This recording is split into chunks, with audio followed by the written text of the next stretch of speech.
সম্মানিত ও মৎস্য খামারি ভাই বন্ধুগণ, আসসালামু আলাইকুম। আশা করছি আপনারা সকল ভালো এবং কি সুস্থ আছেন।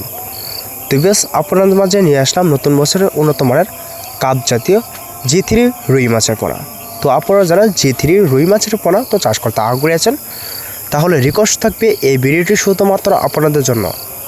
তো বেশ এটা কিন্তু নতুন বছর নতুন পোনা 2025 সালের উন্নত মানের G3 রুই মাছের পোনা। তো আপনারা যারা G3 রুই মাছের পোনাতে চাষ করতে আগ্রহী আছেন, তাহলে রিকোয়েস্ট থাকবে এই ভিডিওটি শুধুমাত্র আপনাদের জন্য। তো বেশ আপনারা আমাদের নিয়ে আসলাম নতুন বছরে বড় সাইজের G3 রুই মাছের পোনা। তো আপনারা যারা চাষ করতে আগ্রহী আছেন, তাহলে অবশ্যই এই পোনাগুলো আপনারা অর্ডার করতে পারেন। তো আমাদের এখান থেকে রুই মাছ এবং কি কাতল মাছ এবং কি আপনার ঘাস কাপ, মিনার কাপ, তারপর সকল যাবতীয় মাছের পোনাই কিন্তু আমাদের এখান থেকে ক্রয় করতে পারবেন। তো এবার 100% এই পোনাগুলি আপনারা আমাদের এখান থেকে সর্বোচ্চ কম রেটের ভিতরে কিন্তু অর্ডার করতে পারবেন। তো সবাই ভালো থাকুন, সুস্থ থাকেন। পরবর্তী ভিডিওতে কথা হবে। খুদা হাফেজ।